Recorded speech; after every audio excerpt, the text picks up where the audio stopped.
সন্ত্ৰাসবাদৰ বিৰুদ্ধে অসম আৰক্ষীৰ অপাৰেশ্যন প্ৰঘাত আৰু অপাৰেশ্যন প্ৰঘাতৰ অধীনত গ্ৰেপ্তাৰ কৰা হৈছে কেইবাজনো জেএমবিৰ সদস্যক অসম আৰক্ষীৰ এছটিএফ আৰু কেন্দ্ৰীয় চোৰাংচোৱা সংস্থাৰ যৌথ অভিযান সোমবাৰে অসমৰ ত্ৰিপুৰাত চলে এই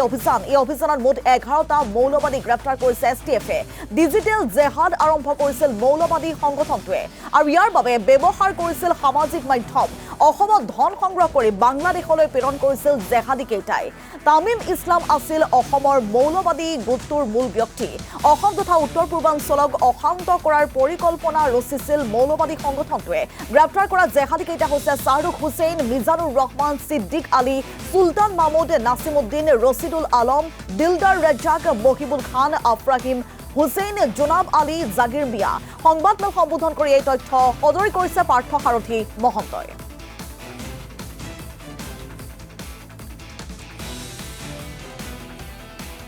নিশা আমি এটা অপাৰেশ্যন চলাইছিলোঁ এটা অভিযান চলাইছিলোঁ সেই অভিযান অসমত আৰু ত্ৰিপুৰাত সমান্তৰালভাৱে চলোৱা হৈছিলে অসমৰ বৰপেটা জিলা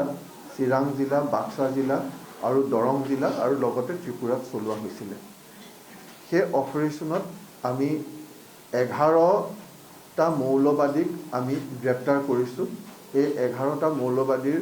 10টা অসমত গ্ৰেপ্তাৰ কৰা হৈছে আৰু এটা গ্ৰেপ্তাৰ কৰা হৈছে ত্ৰিপুৰাত এই যিটো মৌলবাদী সংগঠন এই মৌলবাদী সংগঠনটোৱে বাংলাদেশৰ নিৰ্দেশত কাম কৰে সম্পূৰ্ণ বাংলাদেশৰ নিৰ্দেশত কাম কৰি ইয়াত মৌলবাদৰ প্ৰচাৰ আৰু প্ৰসাৰ কৰিবলৈ চেষ্টা কৰি আহিছে আৰু এই মৌলবাদী সংগঠনটোৱে যিটো আৰ্মড জিহাদ অস্ত্ৰ শস্ত্ৰৰে তেওঁলোকে এই জিহাদ চলাব খোজে কেৱল মুখৰ বা কথাৰে নহয় গতিকে যিটো আৰ্মড জিহাদ যিটো চলিছে লগতে তেওঁলোকে এটা ডিজিটেল জিহাদ চলাই আছে আৰ্মড জিহাদ আৰু ডিজিটেল জিহাদ তেওঁলোকে চলাই আছিলে গতিকে সেই ক্ষেত্ৰত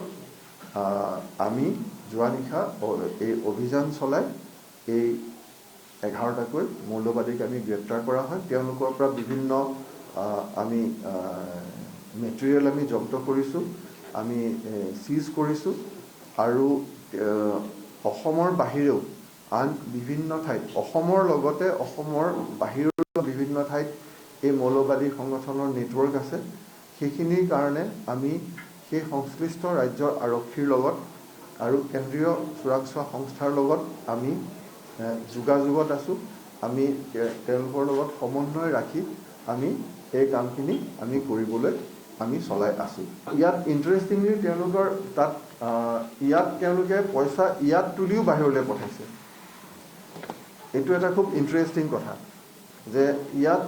তেওঁলোকক এনেকুৱাকৈ তেওঁলোকক ব্ৰেইন ৱাছ কৰা হৈছে যে মানুহে ইয়াত ডনেশ্যন দিছে সেই ডনেশ্যন ইয়াত সংগ্ৰহ কৰি দান বৰঙণি সংগ্ৰহ কৰি সেই দান বৰঙণিও হাৱালা নেটৱৰ্কেৰে বাংলাদেশলৈ গৈছে সেইটো এটা খুব ইণ্টাৰেষ্টিং এটা ৰিভিলেশ্যন তেওঁলোকে তেওঁলোকে যিটো জিহাদটো অকল কাৰোবাক এটেক কৰিবলেই নহয় জিহাদৰ কাৰণে এটা নেটৱৰ্ক কৰিব লাগিব সেই গোটেই নেটৱৰ্কটো সৃষ্টি কৰিবৰ কাৰণে যিটো ষ্ট্ৰাকচাৰ লাগে যিটো নেটৱৰ্ক লাগে তেওঁলোকে ডিজিটেল প্লেটফৰ্মবিলাকক এক্সটেনচিভলি ইউজ কৰিছে তেওঁলোকে সাধাৰণতে যিখিনি ভিতৰুৱা অঞ্চল আছে সেই ভিতৰুৱা অঞ্চলত তেওঁলোকে যুৱক চামক তেওঁলোকে টাৰ্গেট কৰিছে সেইটো এটা আনাদাৰ চিন্তা কৰিবলগীয়া কথা ইয়াত তেওঁলোকে কিছুমান ভিতৰুৱা ঠাইত তেওঁলোকে মিটিং কৰিছে কিছুমান মছজিদত মিটিং কৰিছে তেওঁলোকে সেই মছজিদবোৰত মিটিং কৰি তেওঁলোকে সাধাৰণতে খুব বেছি সংখ্যা নলয় তেওঁলোকে 6জন 8জন 10জন তেওঁলোকে যুৱক লৈ আহিলে তেওঁলোকক লৈ মানে এখন জনসভা কৰাতকৈ কেইজনমান মানুহক লৈ কেইজনমান ল'ৰাক লৈ তেওঁলোকক ব্ৰেইন ৱাছ কৰিবলৈ বেছি সহজ হয়